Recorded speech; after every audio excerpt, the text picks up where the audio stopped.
আজ আপনাদের সাথে একটি স্ন্যাক্স রেসিপি শেয়ার করব। কত রকমের চপ পকোড়া আমরা বানিয়ে থাকি, তেমনি আজ আমি আপনাদের সাথে শেয়ার করব ফুলকপির পকোড়া, যেটা বানানো খুবই সহজ আর খেতেও কিন্তু অনেক মজাদার। তো চলুন দেখে নেওয়া যাক। হেসেল লাভার চ্যানেলে আপনাদের সবাইকে স্বাগত। ফুলকপির পকোড়া বানানোর জন্য প্রথমে আমি একটা মিডিয়াম সাইজের ফুলকপিকে ছোট করে কেটে নিয়েছি। কাটার সময় শুধু ফুলের অংশটাই নেব। একটা কড়াইতে পানি বসিয়ে দিলাম। এবার ফুলকপিগুলোকে সিদ্ধ করে নেব। 1 চা চামচ নুন দিলাম। মিডিয়াম টু হাই আঁচে ফুলকপিটাকে সিদ্ধ করে নেবেন। এটাকে কিন্তু ফুল সিদ্ধ করা যাবে না, মোটামুটি 50% মতো সিদ্ধ করে নিতে হবে।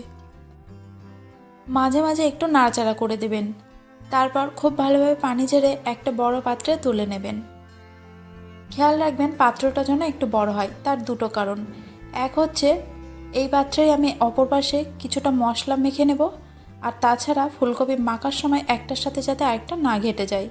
1 চা চামচ নুন নিচ্ছি, 1/2 চা চামচ হলুদের গুঁড়ো, 1/4 চামচ লঙ্কার গুঁড়ো, 1 চা চামচ জিরের গুঁড়ো, 1/2 চা চামচ ধনের গুঁড়ো, 1 চা চামচ গরম মশলা, আদা রসুন বাটা 1 চা চামচ করে দিলাম। খুব সামান্য একটু পানি দিতে হবে। মশলাগুলো চাইলে ফুলকপির উপরে দেওয়া যায়, কিন্তু আগে যদি এইভাবে মিশিয়ে নেন সেক্ষেত্রে কী হবে, সব মশলাগুলো সমানভাবে সব কপিতেই মিশে যাবে। মেশানোর সময় খুব বেশি চেপে চেপে কিন্তু মেশাবেন না, তাহলে কিন্তু কপিগুলো ছাড়িয়ে যেতে পারে। অ্যাকচুয়ালি আমি কাটার সময় আপনাদেরকে দেখাতেই ভুলে গেছি যে কপিগুলো কিভাবে কেটেছি। ঠিক এমনটা কেটে নেবেন। ফুলের অংশ রাখবেন আর সামান্য একটু ডাঁটার অংশ রাখবেন। আধা ঘন্টা থেকে 1 ঘন্টার জন্য মেখে রেখে দেবেন। এভাবে মশলা দিয়ে মেখে রাখলে কী হয়, কপিগুলোর স্বাদটা আরও বেড়ে যায়। 1 চা চামচ কুচনো লঙ্কা দিলাম, আর ধনে পাতা দিচ্ছি কিছুটা।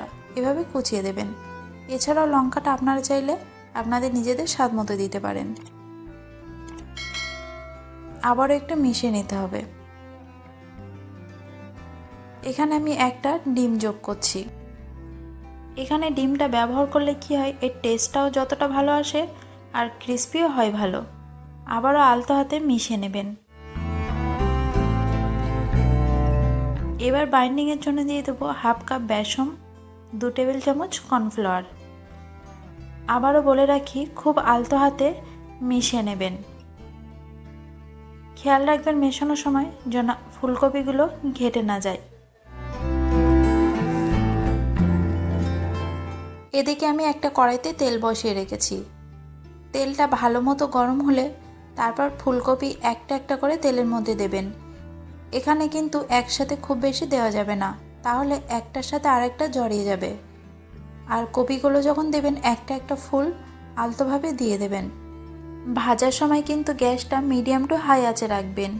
যেহেতু ফুলকপিগুলো সিদ্ধ করা আছে তাই সিদ্ধ হওয়ার কোনো ব্যাপার নেই। মাঝে মাঝে এভাবে নাড়াচাড়া করে দেবেন আর কিছুক্ষণ সময় নিয়ে ভেজে নেবেন। যখন দেখবেন বেশ ভালোভাবে ব্রাউন কালার হয়ে এসেছে, খুব ভালোভাবে তেল ছেড়ে এটাকে তুলে নিন। যে কোনো দিন সন্ধ্যায় ঝটপট বানিয়ে ফেলুন। আমার রেসিপিটি ভালো লেগে থাকলে আর বিভিন্ন রকম এরকম রেসিপি দেখার জন্য যারা ইউটিউব থেকে দেখছেন তারা চ্যানেলটিকে অবশ্যই সাবস্ক্রাইব করবেন, আর যারা ফেসবুক থেকে দেখছেন তারা কিন্তু ফলো করতেও ভুলবেন না। দেখা হবে পরবর্তী নতুন কোনো ভিডিও নিয়ে। আর আপনারা কিসের রেসিপি দেখতে চান সেটাও কিন্তু আমাকে কমেন্টে জানাবেন।